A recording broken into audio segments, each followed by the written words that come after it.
Chitty bang bang, chitty chitty bang bang, chitty bang bang, yeah! Some of the best movie moments weren't even planned, they just happened. Actors forgot their lines, tripped, or totally went rogue and somehow made cinema history. From happy accidents to pure genius, these are the unscripted moments that prove sometimes the best scenes aren't in the script. When Leonardo DiCaprio stood on the edge of the Titanic and shouted, "I'm the king of the world." I'm the king of the world! It wasn't in the script. Director James Cameron told him to yell something fun, and DiCaprio just blurted it out. Nobody expected it to become one of the most famous movie lines ever. The whole crew laughed and decided to keep it. That one line captured everything: joy, adventure, and freedom. It's amazing how one unscripted shout became pure movie history. And speaking of iconic moments that weren't planned, this next one came from a shark movie that made everyone afraid to swim. When Roy Scheider saw that massive shark rise out of the water, his natural reaction was, "You're gonna need a bigger boat." That line wasn't written anywhere. You're gonna need a bigger boat. He just said it out of shock. The crew laughed, the director loved it, and it stayed in the film. The phrase became legendary, and it perfectly matched the moment. A simple reaction turned into one of cinema's most quoted lines. From ocean panic to awkward comedy, the next actor turned a weird situation into pure laughter. In one of the funniest scenes ever, John Candy wakes up next to Steve Martin in bed and realizes something's very wrong. Without missing a beat, he says, "Those aren't pillows." That wasn't in the script. Those aren't pillows. Candy just came up with it on the spot, and everyone burst out laughing. It was so funny that they decided to keep it. That moment summed up his comic genius, totally natural and totally hilarious. And while Candy improvised for laughs, this next actor created a line that became part of pop culture forever. When Matthew McConaughey made his debut in Dazed and Confused, he created the line that would follow him his whole career, "All right, all right, all right." It wasn't written.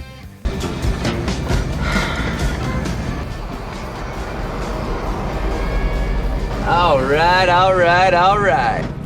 He just said it while getting into character, trying to feel confident and cool. Nobody expected it to become his signature catchphrase. Even now, fans quote it every time they see him. That moment of improvisation launched his career in the best way possible. But not every movie planned its humor. Some were built entirely around ad-libbed madness. Almost the entire movie, This Is Spinal Tap, was improvised. The cast had only a loose outline, no detailed script. Do you actually play all these, or? Well, I play them and I cherish them. This is at the top of the heap right here. There's no question about it. Look at the flame on that one. Yes. Look, I mean, it's quite unbelievable. Every joke and ridiculous rock star moment was made up right there on set. The result was one of the funniest mockumentaries ever made. The actors' natural timing and absurd energy made it feel completely real. You can tell they were just having fun the whole time. And the director behind that movie didn't stop there. He used the same magic in his next comedy.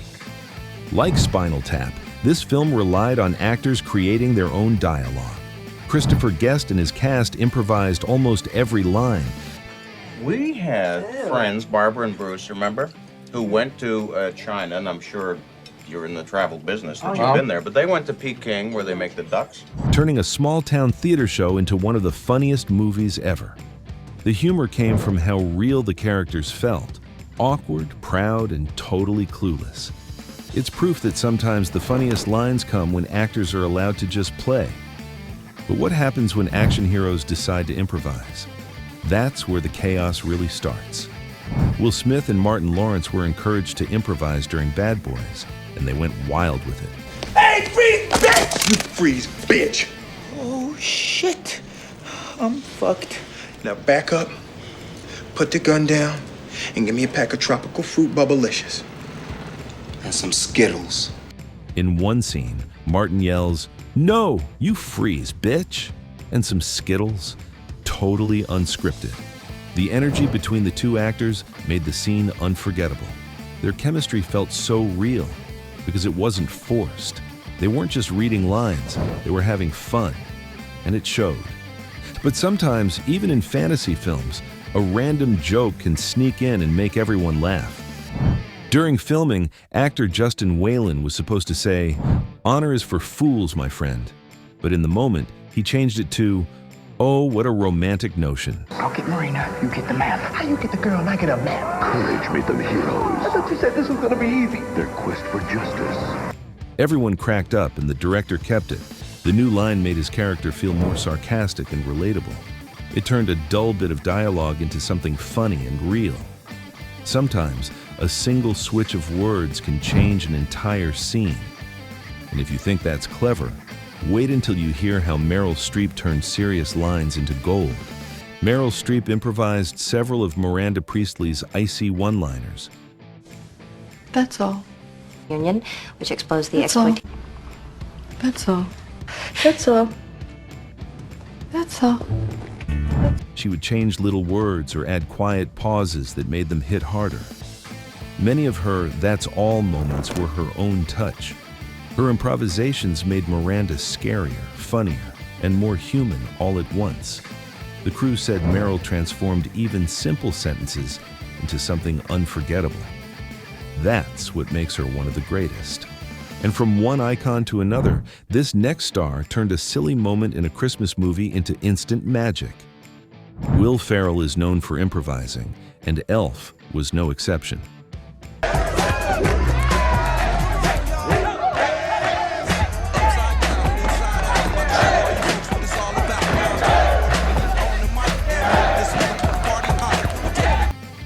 In the mailroom scene, when Buddy gets drunk and starts dancing on a table, Ferrell and his co-star just made it all up. None of that was scripted. The laughter was real, and the crew could barely keep filming.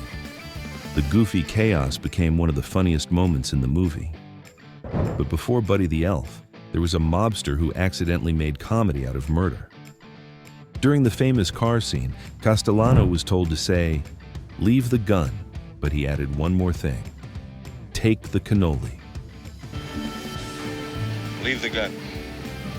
Take the cannoli. That tiny change made the line unforgettable. It mixed danger with a bit of humor, showing that even gangsters think about dessert. Nobody expected it to stick, but it did. That's the power of a good ad-lib. It feels natural, like real life. Speaking of unexpected, the next scene went from light laughter to total tension in a single improvised line.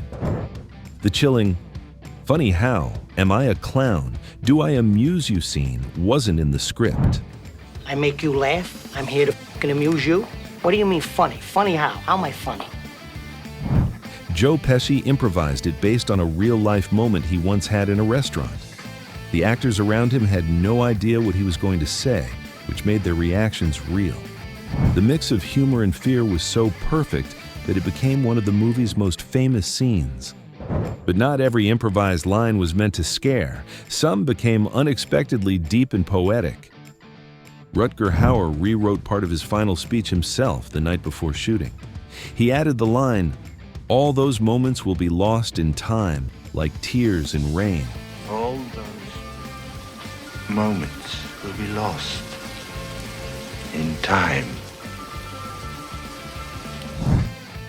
Everyone on set went silent. It was haunting, emotional, and completely unplanned. That improvised sentence turned a sci-fi villain into something human and tragic. It's one of those moments that remind you how creativity can strike any time. From deep emotion to real frustration, this next moment came straight from a close call in New York traffic. While filming on a real street, a taxi suddenly drove into the shot and nearly hit Dustin Hoffman. Without breaking character, he slammed the hood and yelled, "I'm walking here." Hey! I'm walking here! I'm walking here! The anger, the timing, the accent, all real. The director decided to keep the take. It became one of the most recognizable lines in film history, all because of one near accident. And to end this list, one of Hollywood's most chilling lines came from a simple hiss that wasn't even planned. When Anthony Hopkins said, "I ate his liver with some fava beans and a nice Chianti," he added a quiet hiss afterward, completely on his own. I ate his liver with some fava beans and a nice Chianti.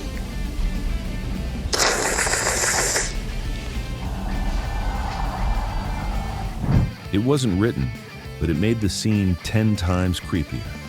That eerie sound became one of the most memorable moments in film history. It's proof that even the smallest improv can make a movie unforgettable. If you like this video, you will like this one as well.